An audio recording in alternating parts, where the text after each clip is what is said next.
from Chainsaw Graphics. I'm here to present to you the TCM3 Stunt. This is a Leatherface mask, the most detailed, most screen accurate Texas Chainsaw Massacre Part 3 mask that's ever been offered. You cannot get much more close to the real deal as this mask right here. In 1989, there were 5 masks made for the film by K&B Effects. We believe there's 2 hero masks, only 1 has been accounted for, and then 3 stunt masks.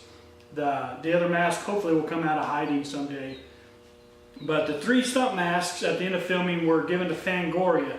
Fangoria then gave those away to fans and subscribers in a contest.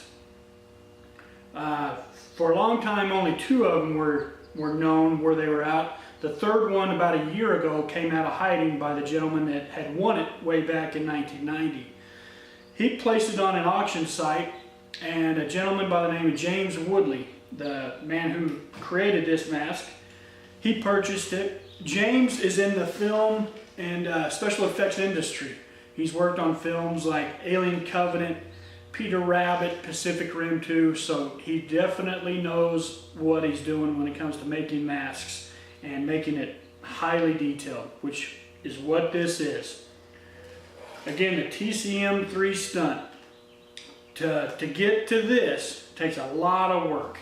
James, he had to back his original mask with clay, he had to cast it in silicone, and then with that mold he put in clay and cast a clay mold so he could touch up and get everything perfect.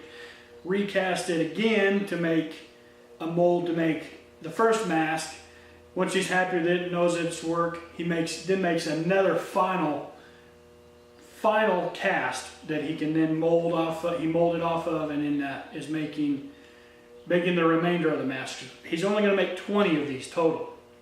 Okay, this is number 1 and number 2 here. Once 20 is done, that's it. He will not be making any more.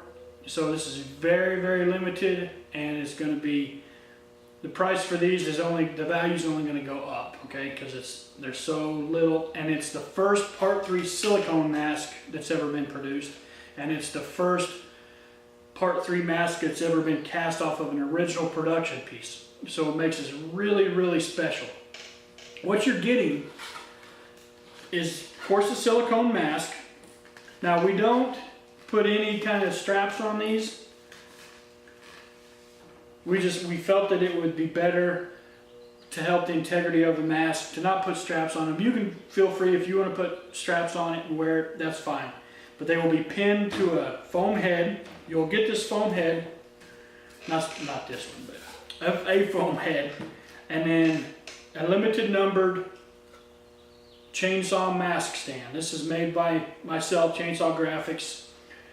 Again, this is only for these. Once these are gone, I will not be producing them. It's a limited edition deal. And also a certificate of authenticity. Just so you know, it is numbered, it is limited, and that is it.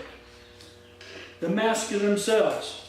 This isn't like your normal latex mask that a guy pours in a mold and lets sit for an hour or 2 and then pour it out, and then he pulls it out. Woo, we're done, we're ready to paint. To make this silicone mask is also a lot of work. Each layer is brushed in. Each one takes time. After he puts 5 layers in, he puts in what's called some power mesh. It's a fabric. It holds it, it's stretchable, but it holds the silicone together so the silicone doesn't tear. Again, this is Hollywood type quality here. It's going to last forever. Then he stitches it all up. He went off of pictures of the hero mask, and same for the paint.